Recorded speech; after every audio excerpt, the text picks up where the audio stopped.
Welcome to the story. Don't forget to like, subscribe, and support me. Deadpool leaped through the air, swords flashing under the dim streetlights, cutting through the night like they were born for it. He'd have faced worse, far worse. So what was a gang of low-level thugs with more tattoos than brains? He was Deadpool, after all, the so-called merc with a mouth, and right now, his mouth was running over time. Seriously, guys, this is the best you've got. TT taunted, dodging a clumsy swing from one of the goons. That's scarier dreams after Taco Tuesday. A slice, a dodge, another wisecrack, just another day in the life of Wade Wilson. Except tonight, something felt off. For one, his usual quips seemed to bounce back at him muffled, as if the air itself was swallowing his words whole. The sky was darker than usual, a weird shade of purple, almost like... And then it hit him. Not a thug or a stray bullet, but a wave of nausea that doubled him over, stealing the oxygen from his lungs. Wade stumbled, clutching his head, the world around him tilting at impossible angle. His vision blurred, the shadows around him creeping, warping into grotesque shape. He blinked, trying to shake it off, but no amount of blinking could explain what was happening. The thugs vanished. No, they melted into the pavement. The ground beneath his feet rippled, soft like liquid, and Deadpool found himself sinking.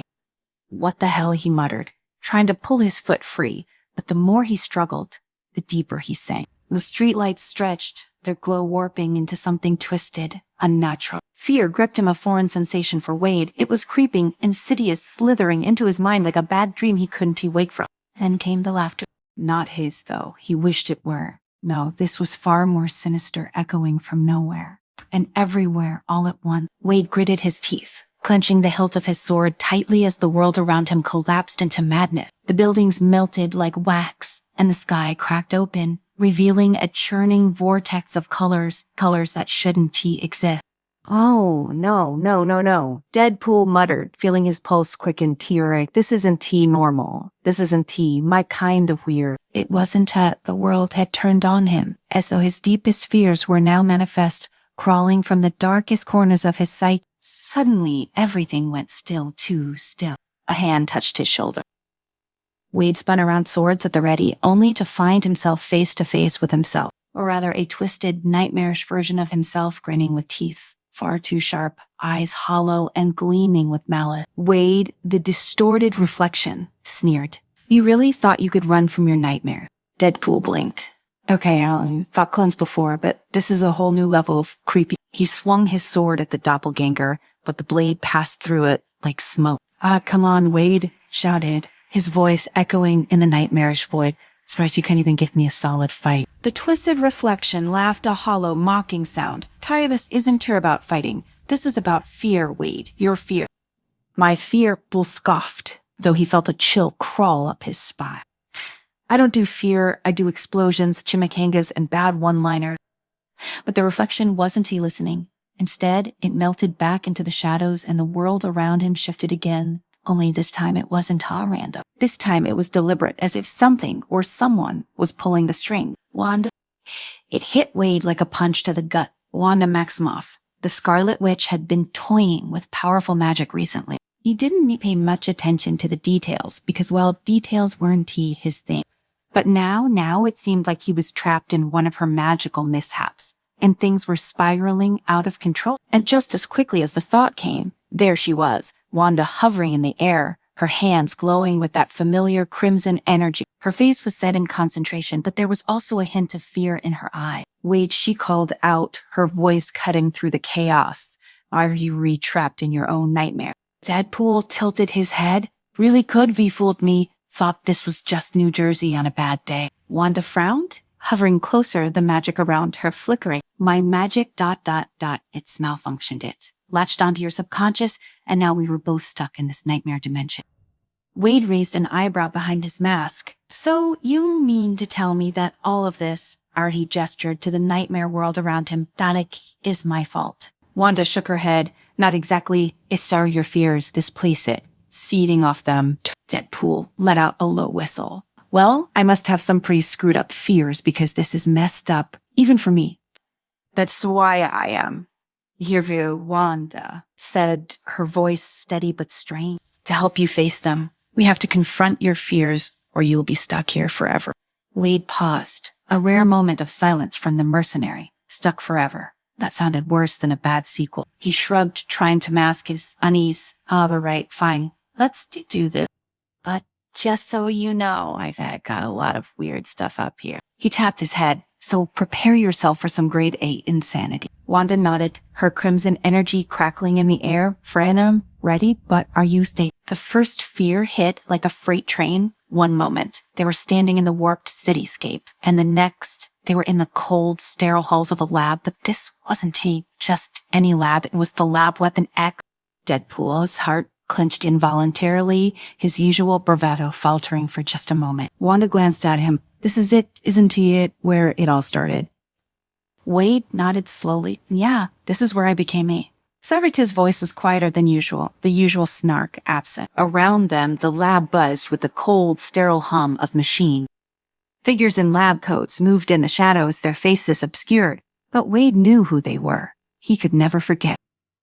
The pain came next, as fresh and sharp as it had been all those years ago. Wade flinched, his body reacting on instinct to the memory of the experiments, the torturous procedures that had turned him into the scarred, broken man he was today. Is this what you fear? Wanda asked gently, though her voice was strained from the effort of holding the nightmare realm at bay. Deadpool gritted his teeth. Tessa, did not the pain it's done what it did to me, what it made me. And as if on cue, another version of Deadpool emerged from the shadow. This one was perfect, handsome, unscarred. The very image of the man Wade might have been if not for the experiment. You think you're the hero? The perfect Deadpool sneered. Hero? Look at you.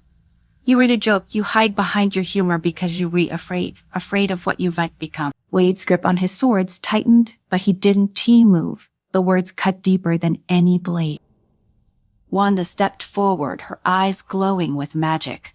Wow, this isn't real, Wade. This is just a manifestation of your fear. But Wade wasn't listening. The perfect version of himself loomed closer, his voice dripping with contempt. You think you're funny, but deep down, you know the truth. You're a monster, a freak, and you'll never be anything more. For the first time in what felt like forever, Wade didn't tell us he'd have a comeback. He just stood there, silent, as the perfect Deadpool. Echoed in the sterile lab.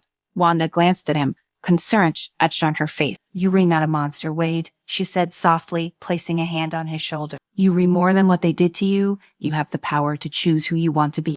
Wade shook his head, but his voice wavered. The perfect version of Deadpool smirked as if sensing Wade. Hesitation. Face it? Wade, you read a failure, a freak who hides behind bad jokes and broken promises. But before the perfect Deadpool could say another word, Wade's eyes narrowed. The hesitation was gone, replaced by a flicker of something else. Determination. Maybe I am a freak. Wade said slowly, his voice steady now. Trap it, that at least I am my kind of freak. With that, he raised his swords and slashed through the perfect version of himself, watching as the illusion shattered into 1,000 pieces, dissolving into the nightmarish void. Deadpool watched as the pieces of his perfect self disintegrated into the void, fading like dust in the wind. The lab around him flickered, the sterile environment crumbling away, replaced by the swirling chaos of the nightmare realm. For a brief moment, everything was still, and Wade let out a slow breath. He turned to Wanda, who hovered nearby, her magic dimming as the strain of holding the nightmare at bay began to show. That felt surprisingly good, Wade admitted, his usual bravado creeping back into his voice. It's not every day you get to cut down your better-looking doppelganger. Wanda smiled faintly, though her exhaustion was clear. We faced one of your greatest fears, but we were not done yet. There are more ... the deeper ones. Deadpool groaned seriously. I thought we were wrapping this up with a nice dramatic finish. The world around them shifted again. The remnants of the lab melted into shadow, and in its place, a dark alley appeared. The brick walls were damp, the air thick with the stench of garbage and despair.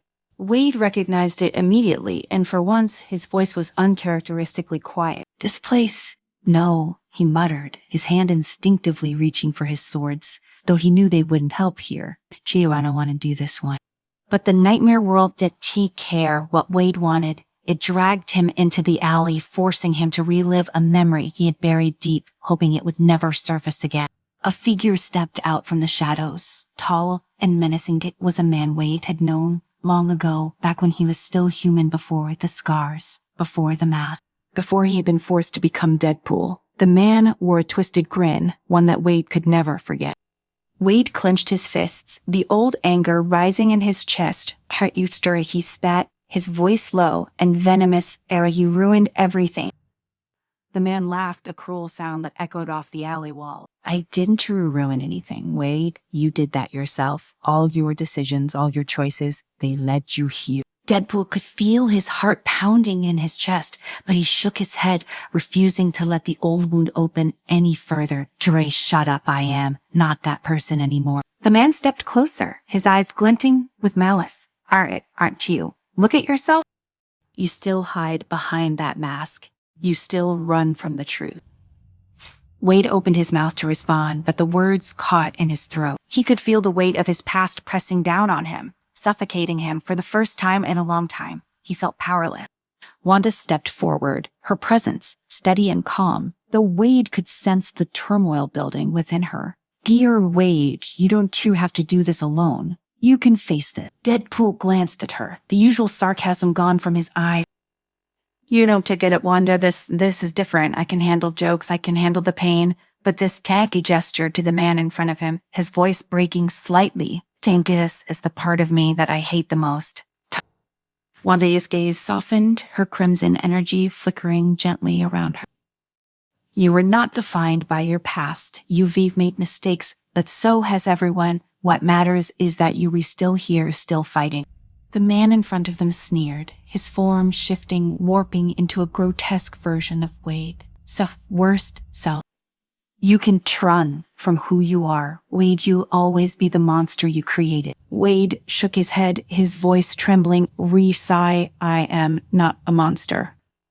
The figure laughed again, and Wade, Seth's fists clenched tighter. He could feel the old rage bubbling up, threatening to consume him. But instead of lashing out, instead of letting the anger take control, he closed his eyes and took a deep breath. "You right," he said softly, his voice barely above a whisper. "I did make mistakes, I hurt people, but I'm not going to let that define me anymore." When he opened his eyes, the figure in front of him flickered, its sneer faltering. Wade took a step forward, his fists loosening at his sides. "I am not perfect. Hell, I am not even good, but I am trying, and that's more than you'll ever understand." With those words, the figure shattered, dissolving into the shadows like the others before it. The alley around them warped and twisted, the nightmare world struggling to hold its grip on reality. Wade let out a shaky breath, feeling the weight on his chest lift, if only a little. Wanda placed a hand on his shoulder, her voice gentle. "Teray, you faced it. You didn't, Tira." Wade gave her a small, weary smile. "Fair? Yeah, well, I guess I'm full of surprises." The nightmare realm trembled, the walls around them shifting once more. Wade braced himself for whatever was coming next, but this time it was different. The air was still, and for the first time since they entered this twisted dimension, there was silence. But silence, Wade realized, wasn't always a good thing. From the darkness, a new presence emerged. It wasn't Ty like the others. This wasn't Ty, a retwisted version of himself, or some long-forgotten enemy. No, this was something far more terrifying, something Wade hadn't even realized he feared. It was emptiness. A vast, endless void stretched out before them, swallowing everything in its path. There were no walls, no streets, no buildings, just nothingness, and in the center of it all stood Wade alone. He blinked, taking a step forward, but the ground beneath him crumbled away. "Tara, Wanda, a little help here."